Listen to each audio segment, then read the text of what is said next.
இப்ப வரைக்கும் ஒரு நடைமுறை இருக்கு. பெண் பிள்ளைகளை கல்லூரிக்கு போகும்போது படிக்கும்போது பார்த்து போயிட்டு வாப்பா அப்படின்னு இருக்குல்ல. அண்ணன் வந்த பிறகு ஆம்பளை பசங்களை பார்த்து போயிட்டு வாங்க ஐயா, ஐயா பார்த்து போயிட்டு வாங்க ஐயா, பொம்பளை பிள்ளைகளை தொட்டுறாதையா, அவன் சுட்டுருவான் ஐயா, பாத்தியா பாத்தியான். இப்ப அண்ணன் வந்துட்டேன், நாட்டு ஆளை வர்றேன்னு வச்சு நீரை உறிஞ்சி விற்கிற, நான் என்ன பண்ணுவேன், தடை, தண்ணீர் விற்பனைக்கு தடை. இது முன்னாடி எவன் வித்தானே அவனை புக்கி சிறையில் அடை.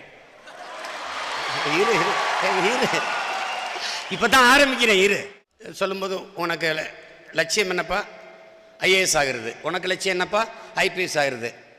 அதல்ல. உனக்கு லட்சியம் என்னப்பா, நீதிபதி ஆகிறது. அதல்ல, அதல்ல இலக்கு, அது அல்ல லட்சியம். அது தொழில் தேர்வு. நம் காவல்துறை அதிகாரி ஆகணுங்கிறது ஒரு தேர்வு, தொழில் தேர்வு. நான் இந்திய குடிமை பணிக்கு போகணும், மாவட்ட ஆட்சியர் ஆகணுங்கிறது ஒரு தேர்வு, தொழில் தேர்வு. நான் நீதிபதி ஆகணுங்கிறது ஒரு தொழில் தேர்வு. ஆனால் அதற்கு பிறகு ஒரு ரூபாய் கூட லஞ்சம் வாங்காமல் உண்மையும் நேர்மையாக மக்களுக்கு நான் பணியாற்றுவேன் என்கிற இலக்குத்தான்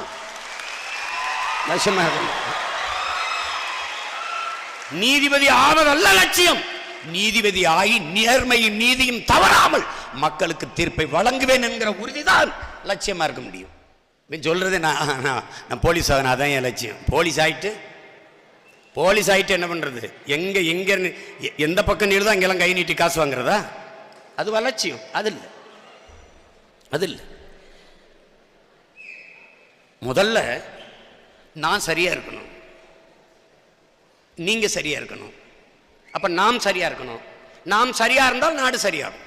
மிக மிக மிக எளிதான தத்துவங்கள் தான். தாயின் கருவறையிலிருந்து கோயில் கருவறை வரைக்கும் ஊழல் இருக்கு, லஞ்சம் இருக்கு. ஐயோ பொண்டாட்டி பிள்ளைய காப்பாற்றணுமே டாக்டர், எப்படியாவது டாக்டர் எவ்வளவு செலவானாலும் பரவாயில்ல, அதை காப்பாற்றி கொடுத்துருவோம். அது தாயின் கருவறையில் தொடங்குதா? கோயில் கருவறை 50 ரூபா கொடுத்தினா அரை மணி நேரம் நிற்கணும், 500 ரூபா கொடுத்தினா அடுத்த நொடியில் தரிசனம். கோயில் கருவறை வரைக்கும் போகுது. இதில் சிறப்பு தரிசனம்னு ஒரு கட்டை கட்டி விட்டுருப்பான், அது கூட 500 ரூபா கொடுக்கணும்.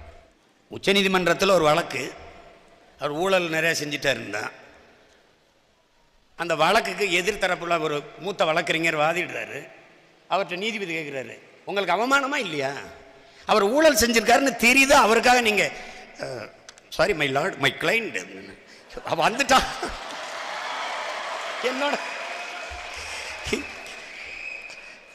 அவன் என்ன பண்ண சொல்ற. அப்ப அவர் சொல்றாரு, இந்த கோப்புகள் எல்லாம் மூடிட்டு எதுக்கு இந்த மாதிரி வழக்குகள் எல்லாம் எடுத்துக்கிட்டு வாரீங்க, பேசாம ஊழல் லஞ்சத்தை தேசிய மயமாக்கி விட்டுருங்க, அது குற்றமில்லைன்னு சொல்லிருங்க, முடிஞ்சு போச்சு. எல்லாரும் தான் வாங்குறா, எல்லாரும் பண்றா. பிறகு